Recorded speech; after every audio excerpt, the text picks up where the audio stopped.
téléspectateurs de BK News Télévision, bonjour, bonsoir, na balère de Ferrer, qu'on soit venu émission na Bisoto Lobela, et Kumba Makapai, Nangaï, Wabino, chroniqueur le plus préféré du monde, Miliki de la presse congolaise, boulangerie à Maloba.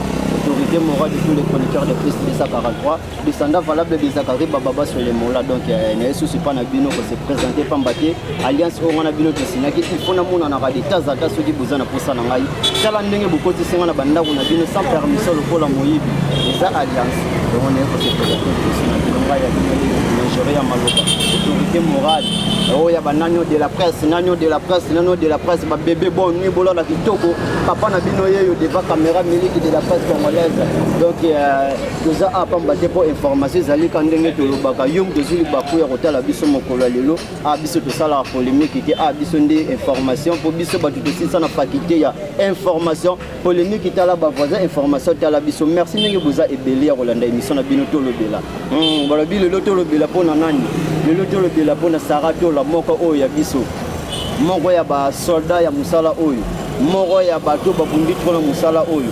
Ya mo biso ya bino biso ya yeto moyi to ko tika makambo boite il faut to Lobela ser Sarato là tout ça déjà na moko ya ba chroniqueuse ya monene ya Mboka Oyo, gros bébé de la presse, Nadia GB.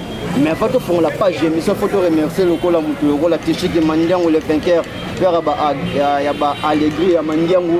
Je salue aussi Janime la carte Fabos, parole d'honneur, John Mani, Tumukasomba Zamba. Que ils Arabango, Basomba, la Bongo di Lamba, Basomba Mituka, mais Yo Somba Zamba. Mais la carte Zamba, c'est le côté Diamant Yabiso. Canton Yabiso, Poivre Yabiso, John Manitou. Un grand merci aussi à toi, Janice SMWM, mon manager privé depuis plus 33. Il y a PSM Maman Mokozi. Fidèle téléspectateur, elle est déjà dans notre plateau cet après-midi. Lui, c'est gros bébé de la presse. Nada GB, bonjour. Bonjour, Miliki de la presse. Bonjour à tous les abonnés à chaîne Koyo. BK News TV. Bonjour à tout le monde. Moi, c'est Nadia GB, la femme selon Jésus-Christ, journaliste à Mboka au Congo, dans les Libyenens et trop. Gros bébé de la presse, Babi le loto sur la Saratola, Babi le loto Lobela, pour la Saratola, mon collègue qui n'a pas su Moussala, Babi Moussala, Oyo, prison Lopamba, Moussala, Oyo, prison Lopamba, Zoza Maïe, tout le monde est au fan de pour Baye Bazé Bissou. Donc, il y a mon roi Bissou Saratola, tout le monde qui est artiste, qui est mort en Bissou Fali, Poupa, pour vous, Tika Rapoto, Juillet Malamongo, prison. Saratola, affaire Saratola, tu as un karaté, mon habito, le camon copé, il y a des soldats, il y a Moussala Oyo, le bébé de la presse. Miliki, affaire Fali, Saratola, c'est quelque chose à ne pas encourager. C'est quelque chose à ne pas encourager. En tout cas, moi, je n'avais pas apprécié. Fali n'est pas fou pour asseoir Saratola. Azui pena bien na yekin show. Aswa Saratola akangisa. Et Saratola, c'est une consoeur, c'est une sœur. Aza moi si aza maman le kolangai. Je n'ai rien contre elle. Mais ce qui m'a renvoyé ça m'a bé il faut to lobango. Ce qui mutaso tambola malamute. Donc oui bisaye deux fois on a zara na zelisi miliki ko biso TGB. Obeti ma bé fa osala ah non miliki. Excuse-moi parce que tu reconnais que tu as mal agi. Obeti muninga libaku.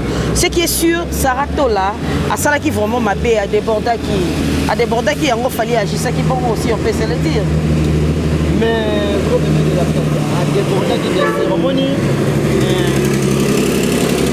on a retrouvé là on a vu ce artiste qui basé sur le respect après parce qu'on a respect après Saratola azamoko il y a pas pensé ça ya mboka il fallait pas même en famille il fallait pas même en ndenge moko pour essayer de côté ba debele ba komelenga miliki de la presse bosundoli mambo Saratola miliki de la presse botiki Saratola miliki de la presse pour la moni ser moko pe susu ya biso chroniqueuse moko na kombo ya éléphant de la presse éléphant de la presse a sali a publié qui na page naie mais moi j'ai publié na page naie oui merci Fali Saratola zui a débordé makasi ebembe naie ala la kuna ka asala da 2 ans en prison. Moi, je n'ai pas de monde qui a moi jarté donc azamu tout ça ne musolo moko. Et ko gipe ko komela yo pour ça wulu wala. Oui, mais ceux qui consort wana mususu insulta qui Saratola wana ndesa qui to communauté. Mais ce qui est sûr hein, tous ça ba journaliste. D'accord Miliki. Journaliste a 4-5 pouvoirs na mboka. Moi j'ai toujours l'habitude de dire dans le monde. Moi, j'ai toujours l'habitude de dire aux gens, dans la vie, il faut savoir faire la part des choses. C'est-à-dire, dans un journaliste, j'ai le droit, il y a comme ça la analyse, dans mon que artiste Moko Maramoué qui est bien té, dans une caméra, tout le monde bête à solo. Mais je n'ai pas le droit d'insulter. Saratola a droit, il y a ça l'analyse. Mais elle n'avait pas le droit d'insulter Fally. Fally, on peut encore accepter as artiste. Mais elle n'avait pas le droit d'insulter sa femme. Sa femme ne fait pas de musique. Elle n'avait pas le droit d'insulter la famille à Fally. Tu vois? Tout ça la musique, mais tout finga, surtout comment finga, tout comment déborder. Par exemple, tout le monde qui n'a pas Babylone comme sous malaki ça qui s'arrête là, à qui plus loin à consulter, parents il a fallu oh kufa kala. Au monde qui et ça lit vraiment et ça lit propre mingité et ça lit qui ton côté. Journaliste to comme ko ça la soni lelo, au ebi que bo pesa na bino tendance moko boyenga la zare pas musicien moko bo to boité tu aux la droit ya rosala ndenge olingi. Mais exactement c'est ce qu'on peut si tendance ya musicien wana et que musicien wana bayoka na raté na musicien au mususu. Ce qui est problème je pas musicien na mususu, ça ne te permet pas, ça ne te donne pas la monopole ya kozo o banda ko finga artiste wana au quotidien famille na na ba parents na non, ça fait pas trop du bien. Mais si je comprends bien, un gros bébé de la presse, yo encouragé na Fally. Oui. Oui. En tout cas, moi je ne mâche pas les mots. Moi j'ai encouragé. Je sais ça. Ah. Miniki, toi tu me connais, moi je ne suis pas hypocrite. Moi je ferai comme Fally. Moi si tu insultes ma maman, tu insultes mon papa toke musique. En tout cas, ça m'a cassé. Ceux qui ont un problème, na yo si ça nanga. Si ça n'a parce que nga solo na problème na miliki na benga cameraman te na toke porte na na look adresse na yo na ya miliki o salinga boye c'est ngel to sel sa geste maboko to sel si geste maboko so to moni suki te toke pa bato na ba mata campa ba sala ba benga ba ke no sa droit o ba koma na papier toke solo na bango moni ne sa boye asalinga bo azongi bo toke musika si tu insultes ma famille toke musika finga Fally. Et puis tu n'as pas le droit d'insulter Fally. À sa peur de famille, à sa star, il y a mon nene, icône, il y a Mboka, oh, Mobutu.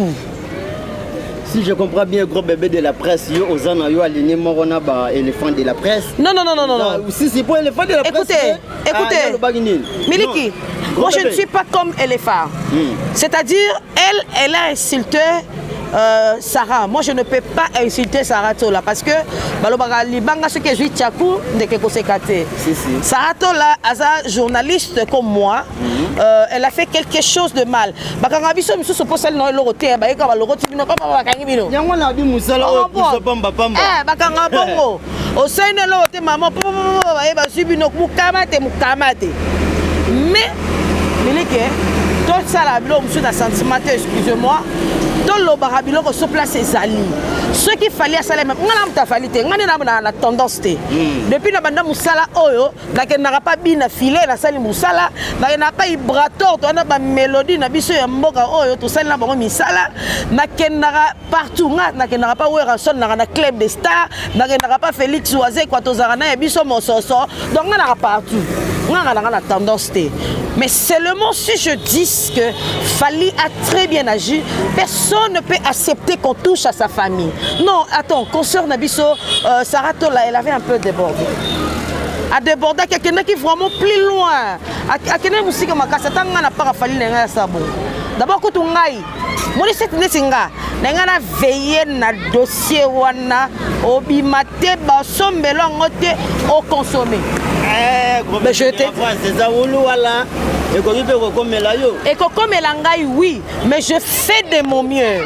Mais depuis na banda musala oyo, na salaka, je fais de mon mieux, na fingate. Je fais de mon mieux, na sala la part des choses. Je fais de mon mieux, ce qui bien filé c'est le lomo bona yami muta ibrato dans le loba maram non ça par rapport pour na bien filé pas que na non mukamate. Vous comprenez? Donc nga la sala banalise bien filé zongi na ibrato aussi mi koto zongi koto mais na kota na pas bien filé wana ba marco to ça na mon émission na à l'aise. Na kota ka pas ibrato na sala na mon émission na à l'aise. Ibrato pena ya ka GB na biso journaliste français viens on va parler. Ah, mon dégo de Moussoua, il est tombé, il est bongo. On comprend. Mais Bah journaliste c'est beaucoup de comportement mon boy. Yo un journaliste. On a problème na mission ndeni. Na ngana yeba to comment niveau na ndeni. Yo journaliste. Niveau na gros bébé de la presse. Tout le niveau na comme poto biso ba chroniqueur na ba chroniqueuse. Et comment mutu oyo comment na ba artiste na yi. Vous comprenez? Kuna ba chroniqueur à faire. Kuna ba chroniqueur à Fali. Kuna ba chroniqueur à Ibrator. Kuna ba chroniqueur ndezi biso tendance za de biso to za na club de ça de président Wera Son. Non ça émission na short ya Wera na nzoto menayambi émission BCBG. Nambi misa qui tira payer. Imaginez. Vous comprenez? Donc il toza ba tout monde biso to za na biso tendance mais pour na mambo on a Fali pour pas aigle Mobutu mauvais de moi-même na la kina ko star ami préfet ya Fali pour pas de cela qui ne makambo ameka ko limbisa ser na biso na Saratola pour epesa qui passe. Mili Kibolo ba ko limbisa ka boité c'est pas bien. Non, biso dozo parle na biso ba journaliste. Non, bébé de la presse. Je suis journaliste. Gros bébé de la presse. Écoutez, Sarah Tola Zana Bana. Moi ça me fait pitié. Il y a comment Sarah Aza enfermée aussi longtemps que ses enfants. Bana Bana. Je suis maman. La maman de Samantha et Doctine. Je suis maman. Ma kokate na moni moi si Aza enfermé quelque part et que bana besoin na ye. Mais ce qui Sarah Tola il faut à l'enfermer.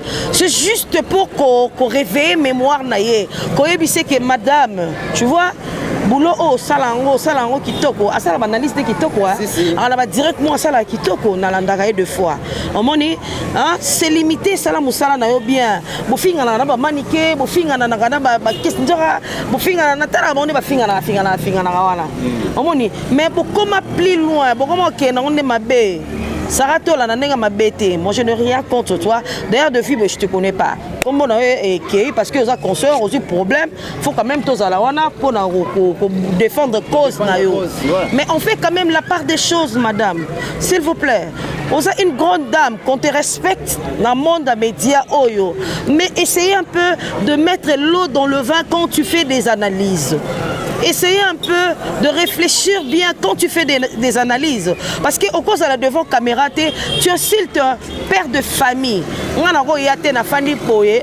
Na bando finga faire yo kutu boy aussi longtemps que nazana ba bogard de la presse, nazana ba ya ilous, na kota kuna na repa faire.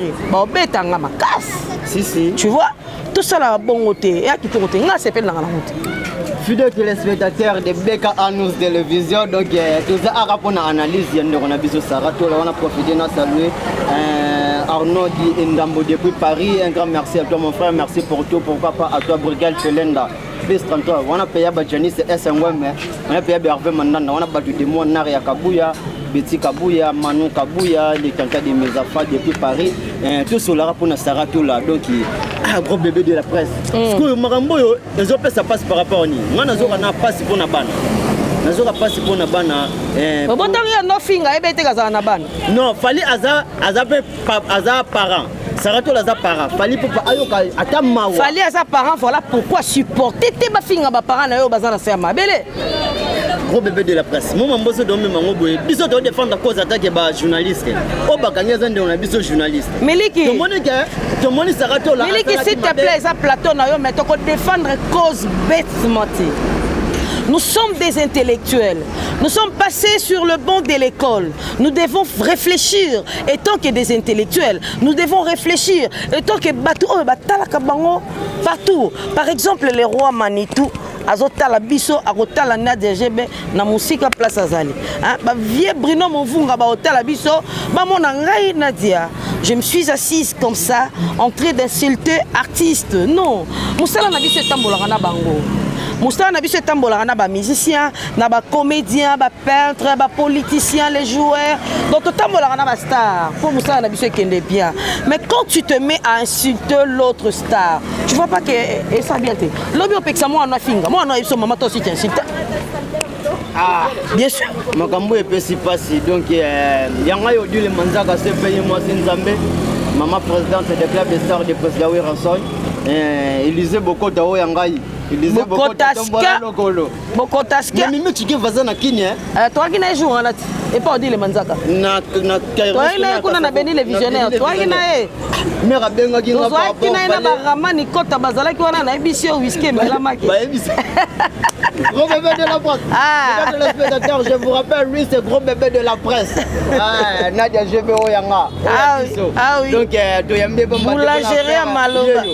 Tu aimes bien pour faire Sarah tout là le Camboya ko pesa ka biso passe donc là les la rango penzate et ko sala ka moisoni ko biso penzate moni na ngambo na biso artiste musicien bazo biso sur na valeur te ko kangisa ka biso pamba dernièrement ezalaki Gloria Lang faire à juillet présent Plusieurs tu sais les babolimbi c'est faire ayo ki mawa abimisi tout là li to la mugi to yisukuna sur Sarah tout là mes sœurs mes frères ba collègue musala oyo s'il vous plaît ngana beta c'était na makambo soki oyebi ozo finga faut kozalaka na mutu moko aza musisa na yo faut zalaka na mutu moko derrière yo akoki kobundela na makambo omoni biso tozalaka kuna bankoi biso tozalaka na bankoi ngana alaka na bana ba général mboka o ba camarade na ngana tanga kombo te balinga mabanga te mais toliaka na bango tomelaka na bango mais toluka makambo te mais yo okomi na niveau ya koluka makambo tino okomi na niveau ya koluka makambo malgré tozolele la fali pour mon président fali pour ayoka mawa plutôt administrer biso sarato la oya biso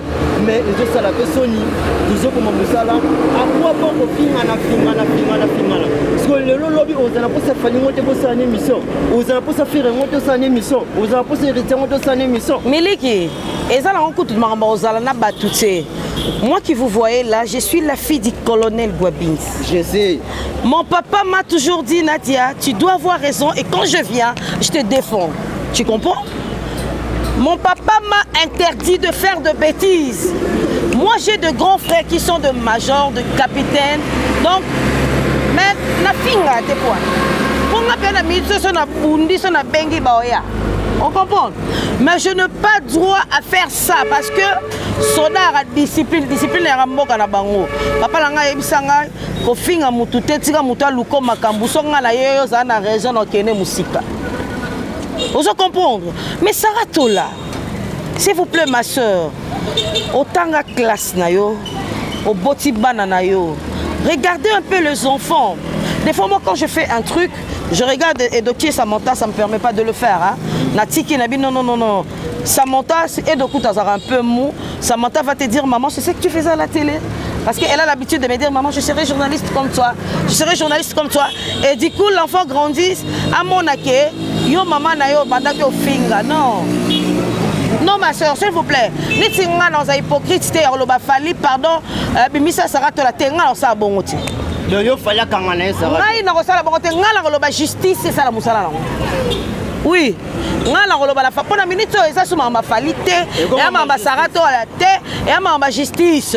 Justice c'est soit qui papier nabi ke komaki, batu basala droit. Ma grand frère Nanga Michel, les places à Zali, n'a pas son beauté. Que quand tu insultes, Manonayo a autant de jours en prison, et ça a autant de jours. Donc, il a déjà au débordé place. Il a 4 jours en prison, au 5 jours. Il a débordé. Miki, n'a débordé pour naïbi marambo. Mais il a un total à Kango. N'a comment yoka soni, au mona. Journaliste mo boyo ngala mission na tolobanate point yo lobaka musicien asala ba note vocale asala ba do ré mi fa sol siko bolobanate bo wela kani bozaka de ba makangu na kala yango bo maskango bo komo finga na ninga be mission bezaka nene na pire esprit fallait à vrai Dieu makas na pire esprit pena momi boye a boya falite o comprendre na pire esprit Saratola pe a bien na nene après bien na ndenge na po rapena mobali na Diego Milito alela epe na ndenge na mais tout la bilo mususu par rapport to finga raté okora ko sala analyse de mamango na ketchup na kutu batwa elanga belé ogb to sala analyse mama na ketchup na mamusoki ya niki na bi siko neti wana na loba nini e ya mama vie na bango privé ngapene na abona ba problème na ba bolingo na ngai e simbi pepe de miki ya to meno neken po bolingo na ngai zo trouble nga mikolo to melela pe neken na lekisi siko fali na basi na so bana ba problème biso tozwa caméra biso tosala analyse point. Mais il paraît que Niki Mutu a bandaki ko financer Saratola afingana na ketchup afinga fani. Miliki ngai na jozomona nga na fani na kitso ya na bato ebele bapesanga mbongo mpona sala baanalyse ya bato mosusu nalia yango mpe bien ou nasala te oyebi lobi nango mpa komeli yo me munga napesi yo mbongo na nga nde nini ofingeli nga moto anabi te. Moi, mes parents ne m'ont pas indiqué pour insulter. Par contre, dans cette émission, on peut se donner tout conseil. Ce qui a aussi mis micro devant caméra, au comique insulter, n'a pas insanité. Ça c'est trop léger, c'est trop léger. Gros bébé de la presse, n'a de GB, drôle, je n'ai chuté presque à la fin de cette émission. Nous avons posé au conseiller de Gonayo Saratola. Moko ya bandeko na biso ya musala oyo okoki koloba na yeni po à part ça Saratola to monde maman comme pas bakebele prochainement to monde bandeko na biso mibali bon pe na na bongo na lobisa bon to kipana te pona maman mo même on attend ba komona bango ya tele pe benda bika kuna po benda bika ngo ya ka Saratola te munda finga ya pe bandeko misu pe to zo finga na pe ba artiste bele yo moni e comme ko ne pas artiste mo po ya mo photo na ka uzala kana banani au dernièrement on a outil au bien artiste moi monene ya mboka na biso malgré ça na considération de solene bien faut peut-être tourner les microlésia matuni ngana ozala kana banani so za kana ba petit moko intel yeba ngana sola kana bango te imaginez c'est pas bien donc il conseille de on Saratola pesa et conseil tanto le lolo ba ozali banda ayo katepe mungongo na de GB oyaye. En tout cas Miliki, merci beaucoup au ndenge lobina me campé comme conseiller de konanga Saratola mais et qu'on s'est limité pour na Saratola te et toucher bisonnion surtout pour tout ça comme ça là au micro. S'il faut que je dise quelque chose, hein? Caméraman, Zouanga vraiment bien, je dois parler des choses sérieuses. S'il faut que je dise quelque chose, Saratola, je te dirais, prochainement dans la vie, fais la part des choses. C'est-à-dire, tu réfléchisses, tu te dis, ça je fais, ça je ne le fais pas. Est-ce que ça c'est vraiment important ou ce n'est pas important? Bino moi babatu boaraku na abonné belé boleki ba chaîne na biso be de TV na ba abonné. Mais pourquoi biso to mato finga raté? Ko finga c'est très et ça et puis ça va tout moins sérieuse. Tu es ici d'une bonne famille par exemple, je connais pas ta famille mais je ne pense pas que maman moko aboti mon année 9 mois atindie finga ya yawana. Tu vois, essayez un peu de mettre l'eau dans le vin. Moi, je te dis, j'ai l'habitude de dire la vérité en face. Deux fois, on a analyse nayo, on a direct nayo au débordaka un peu trop. L'autre fois, j'avais suivi analyse moko salaka, bozara na ba problème na ba maniké, bo finga na ba bana nanana. Ça, ça me concerne même pas parce que maniké aussi a l'habitude d'insulter. Ça me concerne pas. Mais il faut pas toucher les artistes et surtout que Fally, les artistes, moko ça la fierté, il y a Congo à l'extérieur du pays. À l'extérieur du pays. Et quand tu fais des analyses comme ça, tu insultes. Ils ont touché à Congo, ils ont touché partout. Ton voyage à une fois j'étais à Brazzaville, dans un solo là, na journaliste mokabi mais bino bodeboda kana mboka bino kebo banga journaliste artiste bino te bo pesa bango kilo o esengeli na bango te, tu vois. Et ça là vraiment kitoko te bandeko basi bandeko mibali auto saka na bino musala moko. Parce que bino pardon na bolingo nzambe. Kofinga eza kitoko te, kofinga izo sala bien te. Botika kofinga lelo Sarah a se retrouvé na prison ya Makala, je sais pas ce qu'il y a libanda ou comment. Ou ce qu'il y a na nuté. Lobby peut-être yozala mususu. Exemple ya muninga et conséquence ya muninga été abiso que lelo Sarah fingi Fally akangisi. Lobby kozala peut-être mutu muso kofinga pe faire pe akokangisa ye. Mutu mususu pe akotoucher ce qui nani to tika biloko wana eza kitoko te. Nga nazara sensible na batu ba finga na linga te. Moi je sais pas insulter. En tout cas, je ne sais pas insulter. Moi, quand tu me fais quelque chose, je te parle comme ça. Mais insulter, je ne saurais pas. Tout ça, la part des choses, tout ça, la moussala comme il faut, c'est très important. Merci, gros bébé de la presse. Vraiment. Donc, tolobi makambo ebele tolobi mpe mokie soki tolobi makambo ya bien to ebeti so libakule kana kolimbisa soki tolobi ya bien s'abonner na chaîne na biso BK News Télévision yo na nozuli baku ya kosabonner te babi biso tolaka na information biso tosala polémique te polémique fotalaka bato basisa na patite ya polémique ndeti bananio de la presse bananio de la presse bananio de la presse bango na bango bato ya bapolémique bango na bango bato ya baguerre bango na bango bato ya barando donc ya lelo bagaz bakomi kosila malembe bakomi kosila gaz à propos ya polémique ya makambo ezanga mutuna makolo biso tofingi te tosala artiste ya monene ya mboka oyo akangisaki na kombo ya Fally Ipupa Aigle Mobutu donc ya Fally Ipupa oyo ya biso Mobutu Aigle ya bato ya nanaki ya chop donc na part na biso penda presse na respect ya presse oyo bozalaka nango limbisa moko ya biso na kombo ya Saratola prochainement akozongela te biso toyeka kodefendre cause toye kofinga te toye kokotela te tolaki contre te tolaki pour te tomonaki ndeko na biso mpe adébordaki makasi akotaki na vie privée ya artiste donc esalaki mpenza kitoko te biso ya ye toye kosengela ye bolimbisi mpo aza moko ya basoldati na masolo oyo. Quant à moi, je salue mon vieux de moi-même, Gaïta Lipa Moto, depuis plus 32, mon vieux de Ngaï Moko, Gilles Vassimba, l'infinitif, Star et Angel, Yabatu Yatanya Mukoko. Venez te dire vos garçons référence, vidéo de ceux-là qui nous salamoutent. N'a profité pour nous souhaiter joyeux anniversaire. Et pas le king du rire, le phénomène, il a dit SOB. Joyeux anniversaire, mon vieux. Donc, merci pour l'invitation, merci pour la considération des presses. Merci Torozala. On a dimanche le phénomène il a dit SOB Balobi. Mbotama est là, Mbotama est là, mon bisson à BK News Télévision. De sopelio ba flair, de souhaiter ba joyeux anniversaire, Mikole Bele yo penda ko kufa le loté. Ko quitter mon kilo le loté pour te recevoir ce soir biso guilloté.